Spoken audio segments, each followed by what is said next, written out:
और अब रुख करेंगे मध्य प्रदेश का। तो मध्य प्रदेश में फिरका वाराना फसाद, हड़ताल, जुलूस और एहतजाज के दौरान पत्थरबाजी करके आवामी और सरकारी इमलाक को नुकसान पहुंचाने वालों के खिलाफ हुकूमत ने एक सख्त ड्राफ्ट तैयार किया है। इस ड्राफ्ट में कई बातें ऐसी हैं जो हम आपको बताएंगे। वहीं आपको बता दें कि सख्त कानून का ड्राफ्ट तैयार करने के बाद सरकार की और कानून की मंशा के खिलाफ सियासत भी शुरू हो गई है। सरकार के जरिए पत्थरबाजी करने वालों के खिलाफ सख्त कानून बनाकर जहां शरपसंद अनासिर पर कदगन लगाने की बात की जा रही है, तो वहीं कांग्रेस ने सरकार की मंशा पर सवाल उठाए हैं। कांग्रेस ने हुकूमत से सवाल किया है कि अगर शरपसंद अनासिर पर कार्रवाई करने का मामला है तो हुजूमी तशद्दुद करने वालों के खिलाफ और विदिशा में मिशनरी स्कूल पर पत्थरबाजी करने वालों पर कार्रवाई क्यों नहीं की गई।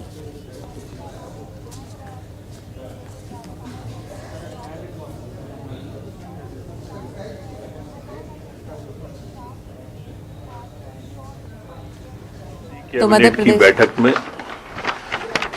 उस लोक शांति भंग करने वाले कानून को लेकर आ रहे हैं, जिसमें जो सार्वजनिक संपत्ति को या व्यक्तिगत संपत्ति को नुकसान पहुंचाते हैं उनसे वसूली के लिए एक अधिकरण गठित करेंगे, जिन्हें न्यायालयीन अधिकार भी कुछ शक्तियां उन्हें हम देंगे, जिससे राशि वसूली करने में और आपराधिक प्रवृत्ति के लोगों को दंडित करने में, पृथक से केस चलाने में, इन सब में मदद हो। उज्जैन में भी गृह मंत्री ने कहा था कि पत्थरबाजों को नहीं छोड़ेंगे। तब भी हमने वीडियो दिए थे और वीडियो ये कहा था कि स्पष्ट करें कि सरकार के एक पक्ष या कर रही है या संवैधानिक दायित्व पूरा करेगी। पहले सरकार ये स्पष्ट करे कि एक वर्ग विशेष को दबाने के लिए ऐसा प्रयास किया जा रहा है या संवैधानिक जो ढांचा है हमारा, तो जो भी पत्थरबाज हो उस पर कार्रवाई होगी, ये सरकार तय करे। क्योंकि उज्जैन में देखने को मिला कि एक तरफा कार्रवाई हुई। अभी विदिशा के पत्थरबाज तो छोड़िए, तोड़ फोड़ तक भी हुई। उसका अभी तक क्या हुआ उसके बारे में भी गृह मंत्री अगर संज्ञान ले लिया होगा अब तक, तो वो क्या कार्रवाई कर रहे हैं। क्योंकि उनकी जो बात हमने सुनी थी टीवी के माध्यम से, तो बड़ा लचीला बयान था उनका। तो हम आप जानना चाहते हैं कि अगर एक्ट बना रहे हैं तो पहले इन पर कार्रवाई करें तो अच्छा होगा।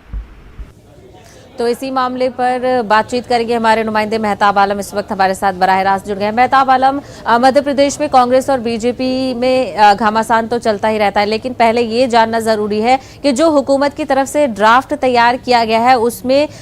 किन किन तजवीज़ को पेश किया गया है और क्या कुछ है उसमें।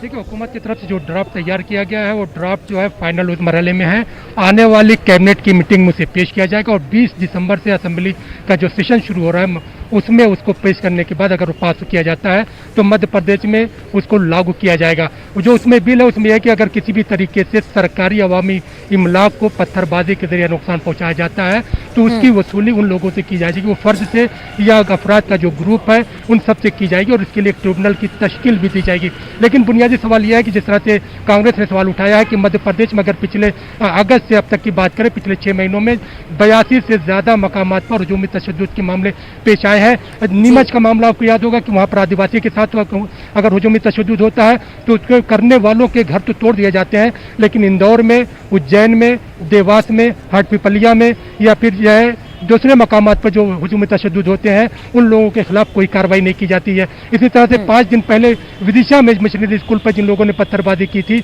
उनमें भी कुछ नहीं हुआ। इंदौर के जो तस्लीम चूड़ीवाला का जो मामला है उसमें 4 लोगों के खिलाफ मामला दर्ज किया गया, लेकिन चंद दिनों में जमानत हो जाती है और वहीं पर जो है चूड़ीवाला के खिलाफ जो है पास्को एक्ट लगाया जाता है और 108 दिन के बाद उसको बाहर जो है अदालत के हुक्म के बाद बाहर निकाला जाता है। तो इसमें बहुत सारे पहलू हैं जिस पर सवाल उठ रहे हैं। तो कांग्रेस का कहना है कि सरकार जो कानून बना रही है इस तरह के कानून को जरूरत नहीं है, क्योंकि पहले से जो कानून मौजूद है उसमें अगर किसी तरह की सरकारी इमलाक या अवामी इमलाक को नुकसान पहुंचाया जाता है तो कानून उस पर कार्रवाई की जा सकती है। लेकिन यहाँ पर हुकूमत के जरिए एक वर्ग विशेष को, एक मखसूस तबके को टारगेट बनाने के लिए इस तरह का कानून बनाया जा रहा है। उन्होंने सवाल उठाया है कि उज्जैन के मामले में या फिर देवास के मामले में कार्रवाई क्यों नहीं की जा रही है। और जाहिर सी बात ऐसे वक्त में सवाल बनता है कि जहाँ पर पत्थरबाजी ही अगर उसका निशाना है तो पत्थरबाज कोई भी हो, किसी भी कम्युनिटी को, हुकूमत को वहाँ पर जो है कानून की बालादस्ती को बरकरार रखना चाहिए। सहबा बिल्कुल मेहताब आलम, इस मामले को लेकर कानून बनाने की तैयारी की जा रही है, तो क्या लगता है वाकई में इस कानून से फायदा होगा या फिर कुछ लोगों को इससे नुकसान भी हो सकता है? क्योंकि इंतजामिया को ये चाहिए कि वो ऐसे वाकयों को फर्स्ट हैंड पर रोकने की कोशिश करे, ना कि वो ये इंतजार करे कि कानून लाया जाएगा और फिर इस पर कार्रवाई होगी।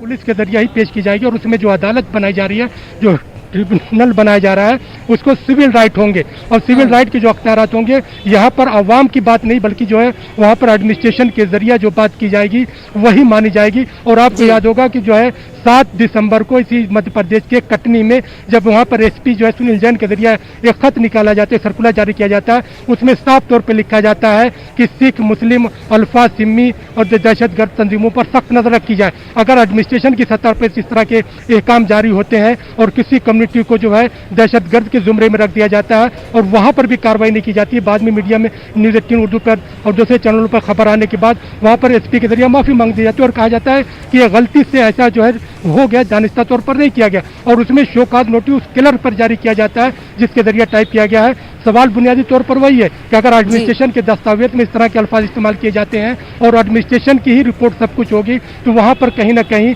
जो खदशा माइनॉरिटीज कम्युनिटी का, चाहे वो सिख समुदाय हो, चाहे दूसरी कम्युनिटी हो, मुस्लिम कम्युनिटी के लोग हैं, उनको ये खतरा है कि हुकूमत जो अपने मफाद को पूरा करने के लिए इस तरह के कानून को ला रही है। अगर हुकूमत कानून की बालादस्ती चाहती है तो यकीनी तौर पर मध्य प्रदेश में हुजूमी तशद्दुद के जितने भी मामला हुए हैं, या विदिशा में 5 रोज पहले जिस तरह से मशीनरी स्कूल पर अटैक किया गया, वहाँ पर पत्थरबाजी की गई, उन पर खामोशी क्यों है? सहबा बिल्कुल, हुकूमत की तरफ से कई मामलों पर खामोशी नजर आ रही है। वहीं ऐसे में मेहताब आलम, ये भी सवाल उठ जाता है कि कहीं ना कहीं पुलिस के पास इतनी अथॉरिटी नहीं है कि वो इन मामलों में कार्रवाई करे। कहीं ना कहीं हुकूमत का दबाव भी पुलिस पर होता है और वो भी इन मामलों को लेकर खामोश नजर आती है। देखिए, जो पार्टी इक़्तिदार में होती है, इक़्तिदार का अपने असरात होते हैं, पुलिस को उसको कहीं ना कहीं मैनेज किया जाता है और इससे किसी को इनकार नहीं है। और मध्य प्रदेश की बात करें तो अभी कल रात में जो है यहाँ पर कमिश्नर पुलिस सिस्टम का नफाज किया गया है, तो मध्य प्रदेश की राजधानी भोपाल और इंदौर में इसका नफाज होगा। और आज उम्मीद की जा रही है कि आज शाम तक जो है कि दोनों शहरों में कमिश्नर कौन होगा, नए लोग उनका अपॉइंटमेंट होता है। और इस तरह से अगर देखें तो मध्य प्रदेश हिंदुस्तान का 17वां सूबा है जहाँ पर पुलिस कमिश्नर सिस्टम को नाफिज किया गया है और हिंदुस्तान के 70 शहरों में अब तक इस सिस्टम को नाफिज किया है। पुलिस को अख्तियारात दिए जा रहे हैं, लेकिन पुलिस के अख्तियारात के साथ साथ जो वहाँ पर सियासत की जो वहाँ पर मुदाखलत होती है, वहाँ पर पुलिस जो है असहाय हो जाती है, मजबूर हो जाती है कि वो काम कैसे करे, कानून की बालादस्ती को कैसे करे। यहाँ पर ज़रूरत इस बात की है, जहाँ पर कानून के हाथ को मजबूत करने की ज़रूरत है, वहीं पर सियासत की मुदाखलत को भी ख़त्म करने की ज़रूरत है, तभी कानून का राज कायम हो सकता है। बिल्कुल, तो कहीं ना कहीं लॉ एंड ऑर्डर के हवाले से भी सवाल उठ जाते हैं। ऐसे में आप देखना ये होगा कि किस तरह इस कानून का इस्तेमाल किया जाता है और क्या कुछ इसके फायदे और नुकसान हो सकते हैं। मेहताब आलम, हमसे बात करने के लिए बेहद शुक्रिया।